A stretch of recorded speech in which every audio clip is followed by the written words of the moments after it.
So we are really enjoying this series in John, going slowly through John, just a little bit at a time. And I say slowly, but today we are going into chapter 5 already, which feels as though we're rushing through it almost, even though it was October when we started it. So maybe it is slowly, but a quick update to where we are. Chapter 1 was the prophetic setting, or the poetic setting, as John makes very clear that this book that he is writing about this guy called Jesus is the story of God incarnate, God with us as human flesh. No mistake, this is where we start. We are talking about God in human flesh as Jesus.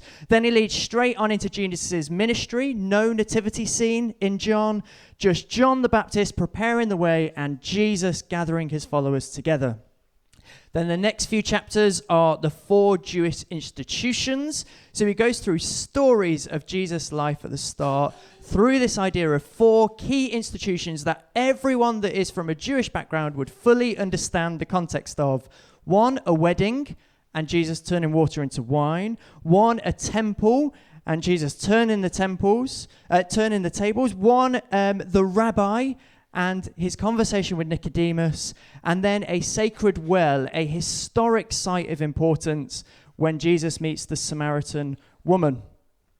And now, after these 4 Jewish institutions, we go into another set of 4, which is the 4 Jewish feasts. So 4 celebrations, kind of like how we have Christmas and Easter now. The Jewish people love to have a celebration to remember their history and to do something. And today, in chapter 5, we enter this new series of 4 with the focus on something happening on a Sabbath, on the day of rest.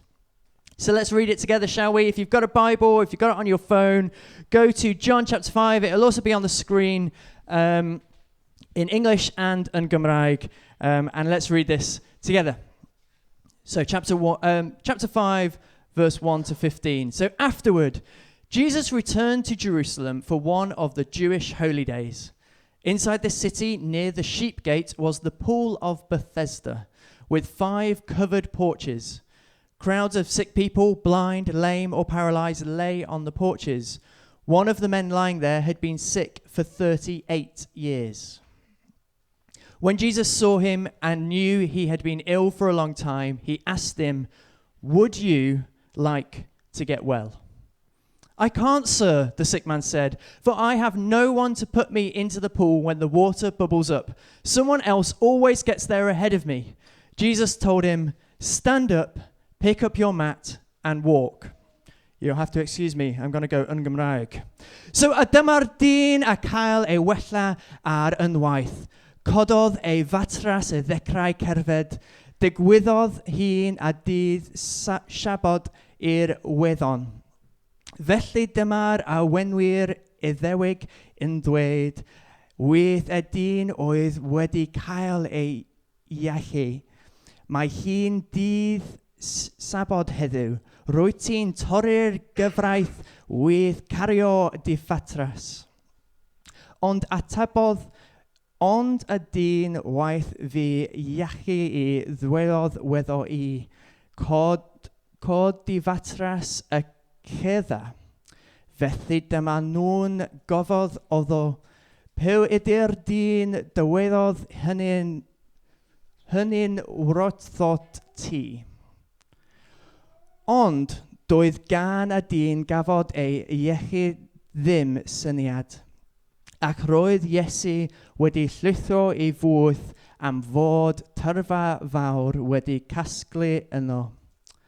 Yno nes ymlaen daeth Iesu o hyd i'r dyn yn y dymol a dweddo, edrych rwyt ti'n iach bellach. Stopio bechu neu gallai rhywbeth digwydd I ti.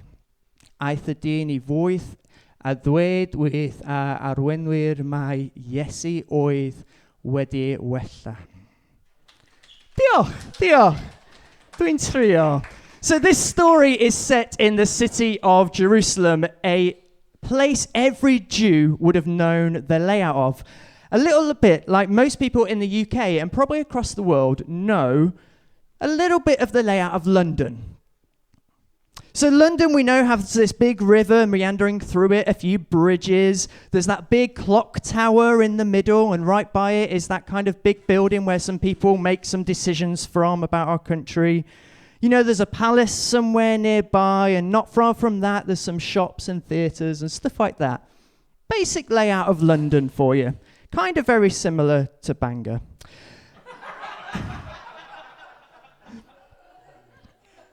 Well, Jerusalem, on the other hand, people would have really known the layout of Jerusalem intimately if they were a Jew. So the people John was writing to here, they would have understood the significance of these places, because it is throughout the story of the Jewish people, especially with the rebuilding in Ezra and Nehemiah.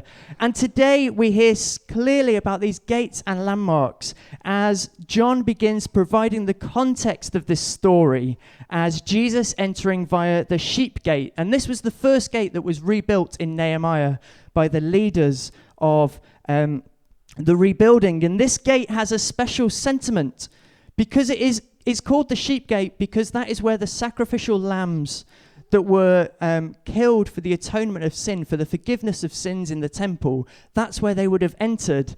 And isn't it a beautiful symbology as Jesus enters through the sheep gate, the Lamb of God for the atonement of sin, Jesus enters Jerusalem by this gate. So, okay, we've got the gate, this main entry point to Jerusalem. Kind of picture Menai Bridge, one of few ways to get onto Ennismore. We all know Menai Bridge, and we all especially know recently the importance of Menai Bridge. So people listening to this story would have known what the sheep gate would have looked like and the importance of it. And then just inside this gate is their public pool, the pool of Bethesda, not to be confused with Bethesda, which I think, did you live in Bethesda? Yeah, there we go. So not to be confused again with Bethesda High Street, but this pool was incredibly well known. It was not only just inside the sheep gate, one of the main entrances to the city, but this pool of Bethesda was thought to have a bit of a healing power. When it bubbled up, the first person to dive in would become healed. That is what the thought was, and actually there is sort of a little bit of evidence outside of Jewish tradition that people called pagans, non-Jewish people, actually believed that it had this healing power too. So crowds of sick people would lie around the outside of this pool, waiting for it to bubble up, desperate to be the first person to jump in. Now, whether this pool actually had healing power or not, because in our minds now, there's nothing that exists in the world like that. It's kind of a bit Indiana Jones' Fountain of Youth, isn't it? There's kind of that strange thing. We can't get our head around that. But whether it's true or not, the key fact here I want to pull out is that crowds of sick people were so desperate to be healed that they would sit there waiting in anticipation, staring at the water, wanting to be the first one to get in. And can you imagine the disappointment that these people must have felt?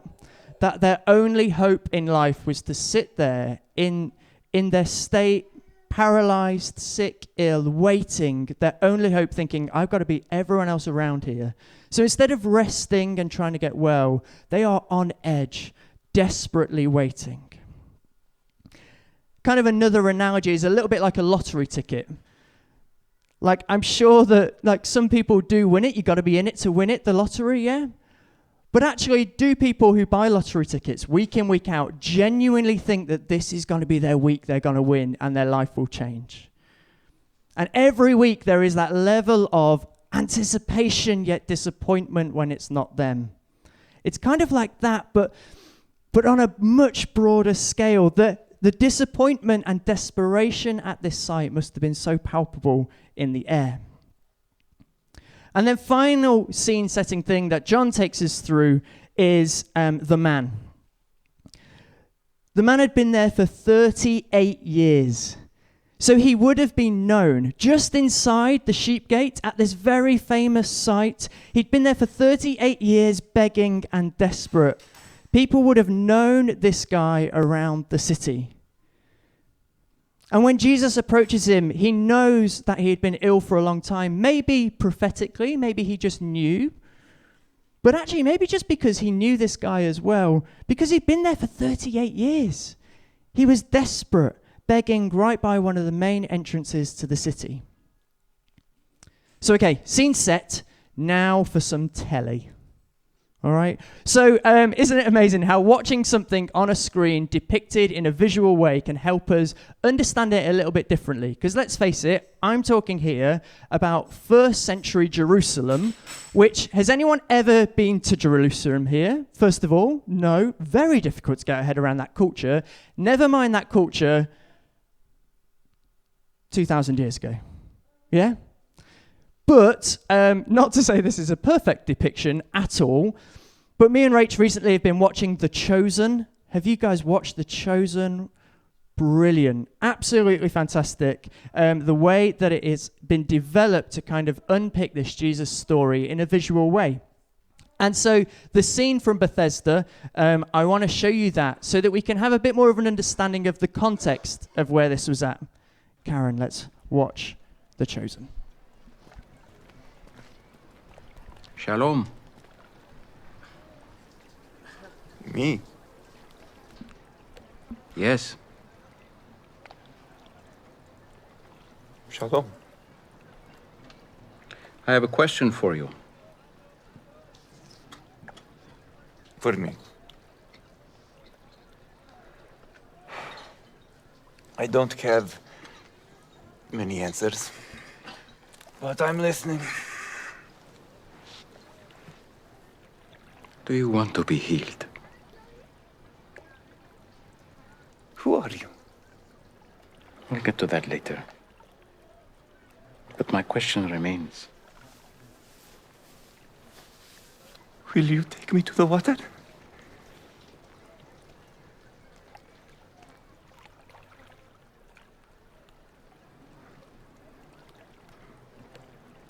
Look, I'm having a really bad day. You've been having a bad day for a long time.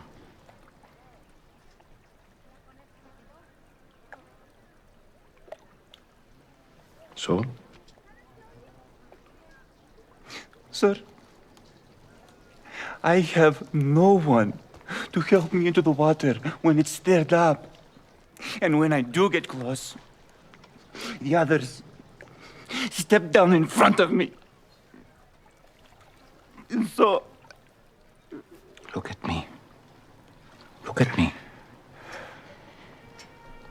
That's not what I asked. I'm not asking you about who's helping you, or who's not helping, or who's getting in your way. I'm asking about you.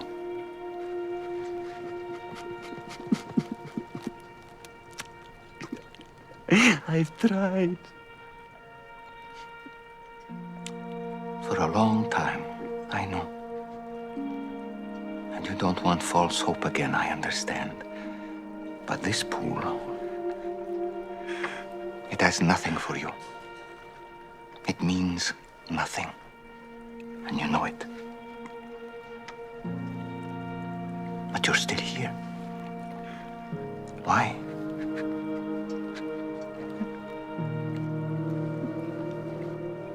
I don't know. You don't need this pool. You only need me.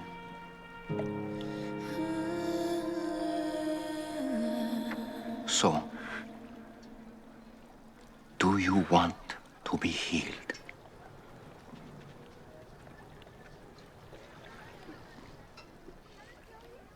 So let's go.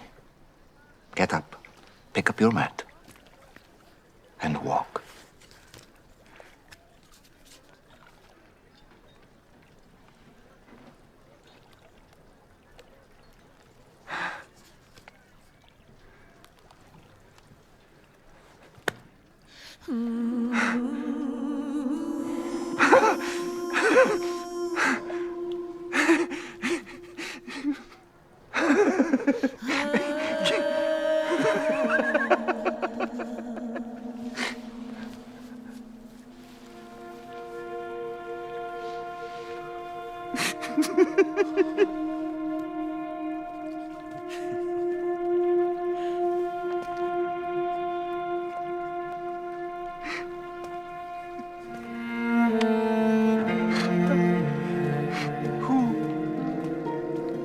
for you to walk, like he said.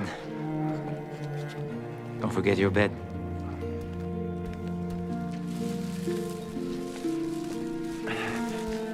Why does this matter? Because you're not coming back here. That life is over. Everything changes now. Excellent, isn't it? So as Jesus approaches the man, he asks, "Would you like to get well?" And it might seem like a daft question. This guy has been here for 38 years. Like, of course he wants to get well. Why even ask the question?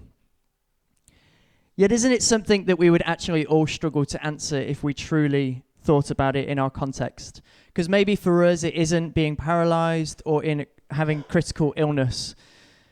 But maybe if Jesus asked us, would you like to stop striving for affirmation and receive wholeness and peace in your life? Would you like to break off all the negative thoughts in your mind and have a deeper sense of identity in who you are?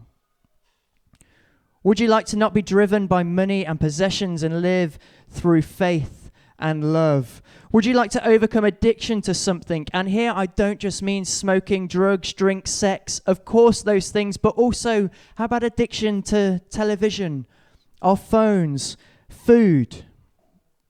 Each of these things on the surface, I think we would say, well, yeah, of course I want more freedom, I want more peace, I want more of Jesus in my life.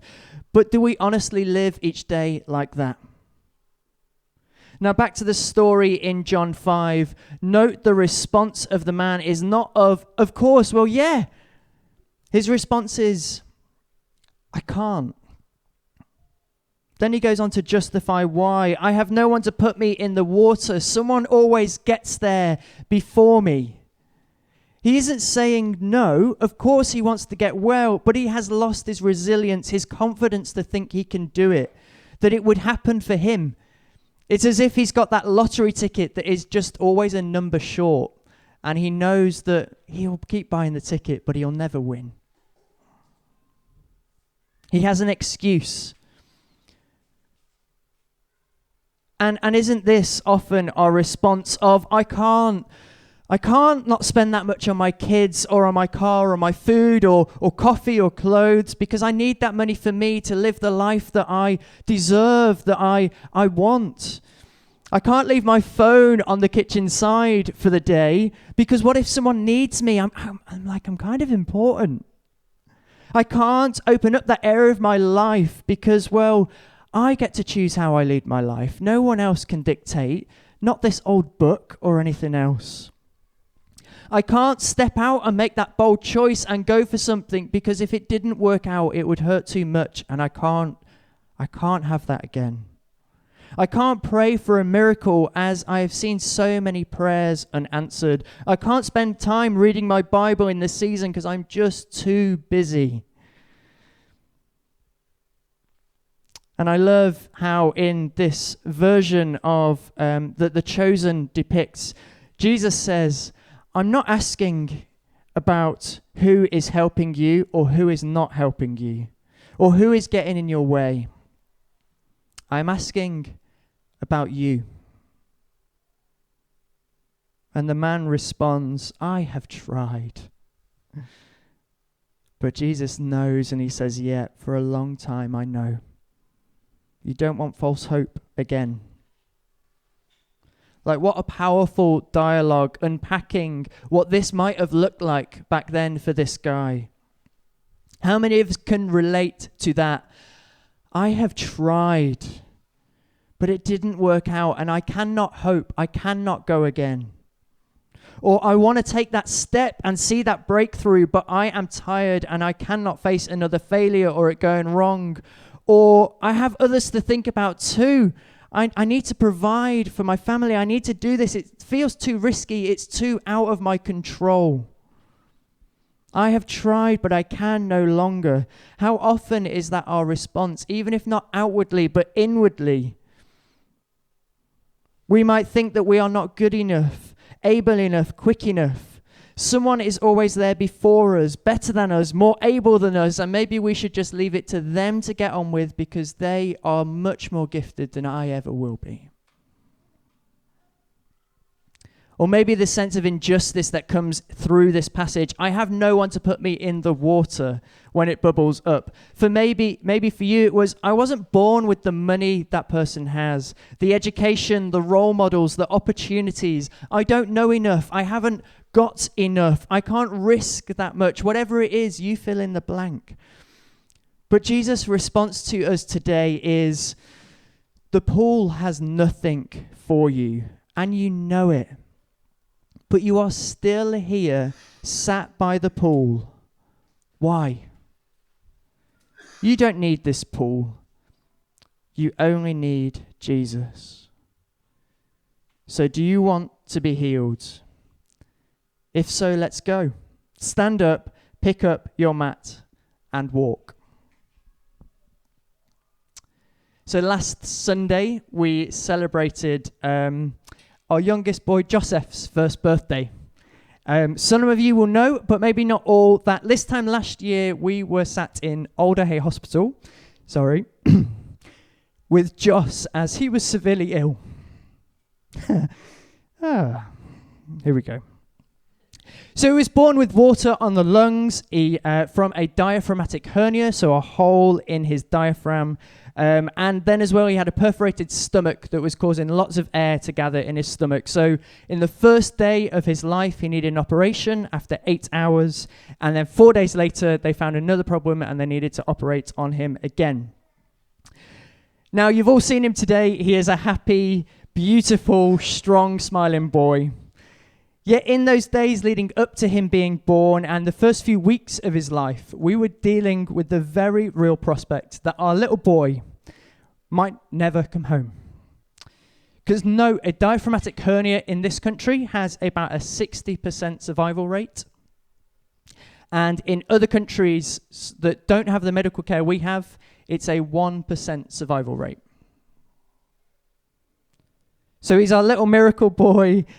And now there are many God incidents and many things that happen, many miracles that we believe were on us in that time, to share about Joseph's story. But for now, I'm just going to keep those in my heart. One day we will do something to really kind of plot that timeline. But I wanted to share that today, not only because it's fresh in our minds, because the year anniversary has come round, and we've been reflecting on it a lot. And I can confirm, as you can still hear today, it was a really painful, traumatic time in our lives.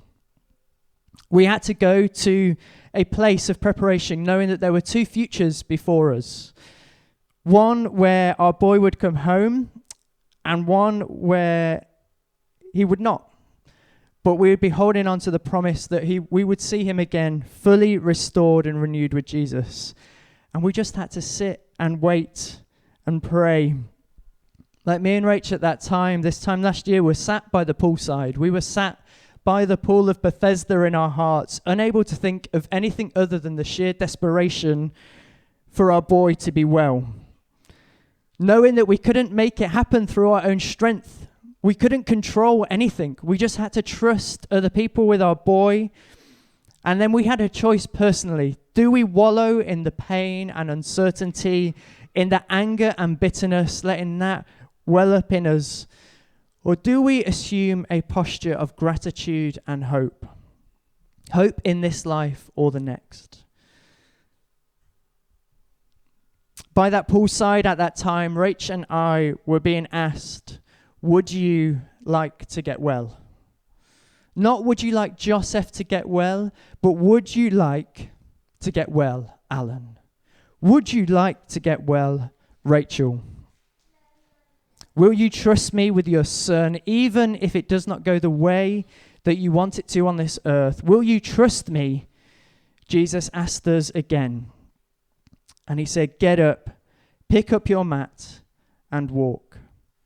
In choosing to pursue Jesus, we entered a place with the presence of God, his peace that was so tangible and real at that time that it was like a shield surrounding us, protecting us from the bitter anger that can come in and just holding us in a place of hope.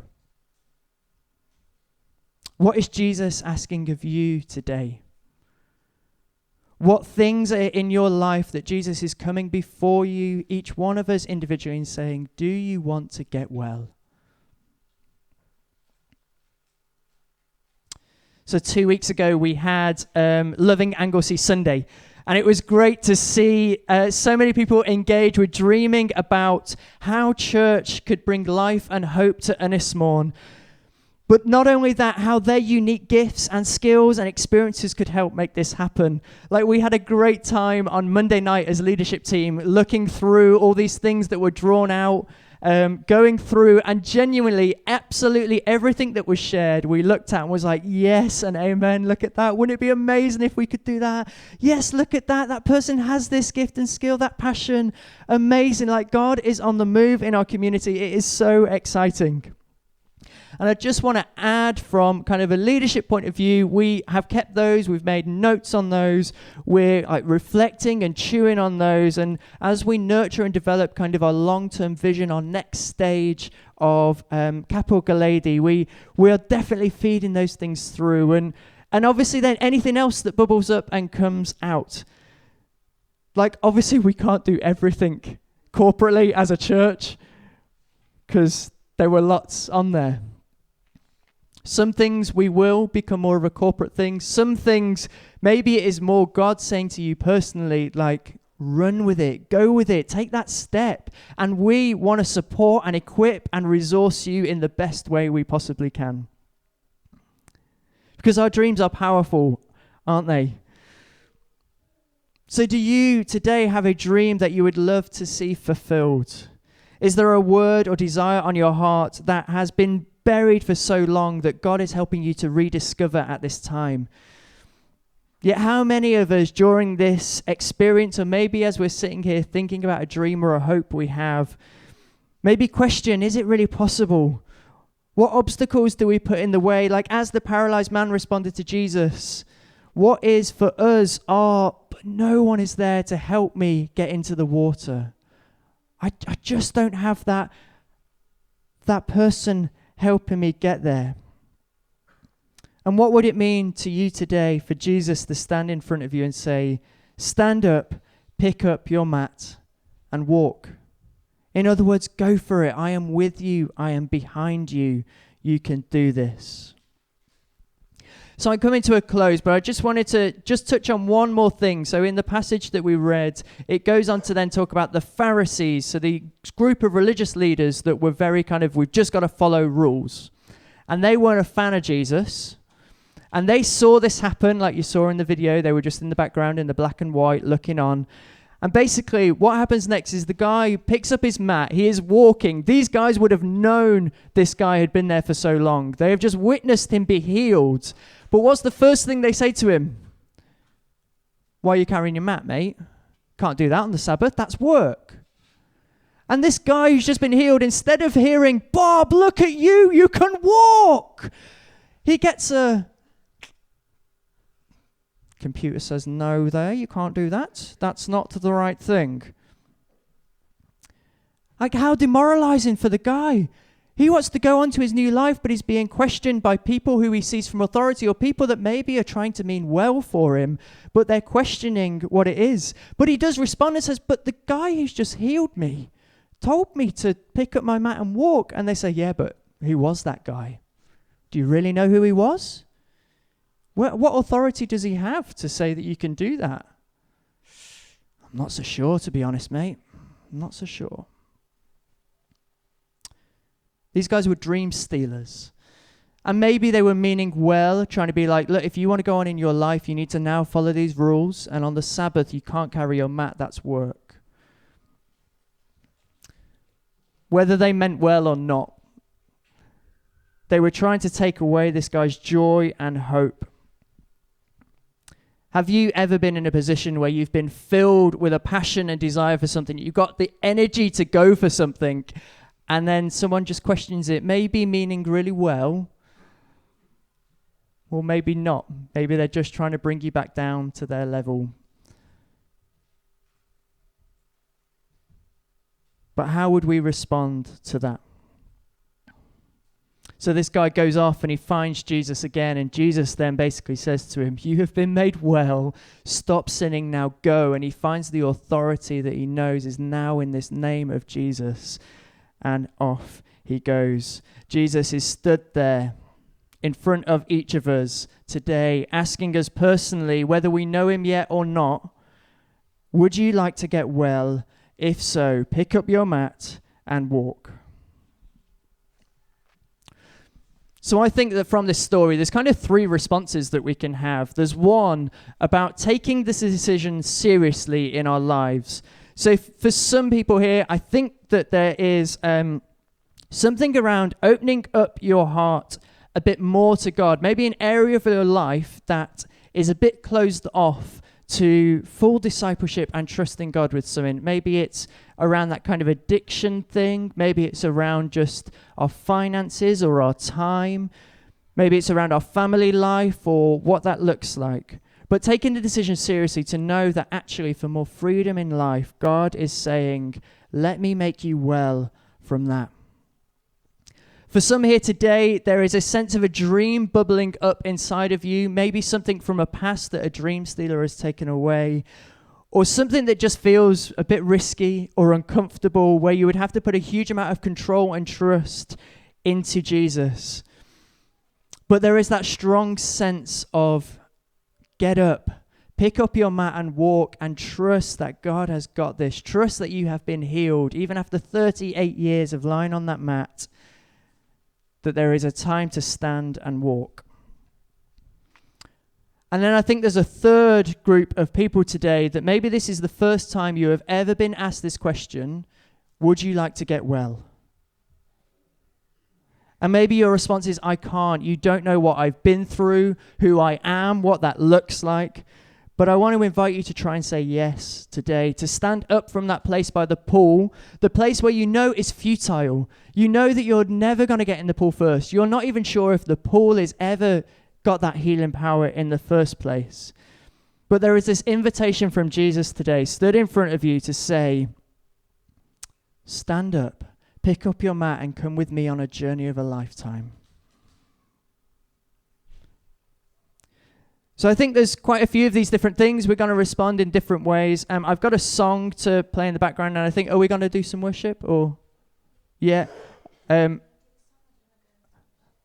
do the song first, I think, because it gives us an opportunity just to respond together. So I think there's three different groups of people, and so number one, this taking the decision more seriously. Number two, walking into our dreams more, and three, this invitation to follow Jesus for the first time. And probably the best way to do this is it just takes a bit of a bold response from us to kind of say, yeah, I want to claim some of that. I want to do that. And the way we're going to do that basically is if you feel as though you're one of those three, I would just love to invite you to stand up. And don't worry, there's nothing scary. Nothing is going to happen. It is just for us to then recognize, okay, there is something happening in that person's heart that wants to respond, and we just want to gather and pray. And when we say pray, we literally just mean chat to God on your behalf and join with you. So if you feel as though today you are part of one of those three places about taking the decision more seriously in your life, stepping into a dream more, or maybe just that invite to follow Jesus for the first time, I'd love to invite you to stand up now, and then don't worry, we're all going to stand up as well. But I'd just like to invite you to stand up first, so that then people around can just, yeah, go Hilly, go, well done. So that people around can just note these guys, those that are stepping up and saying, yeah, there is something from today's message that I just want to respond to in my heart. Amazing. So now we're all going to stand and gather around them and pray. So if you're nearby and maybe if you know them, you want to go and pray for them, then let's do that. We've got a song just to play in the background, and I think it's something for us to all respond to and just now pause and ask God, okay, God, what am I taking away from today for the rest of my week?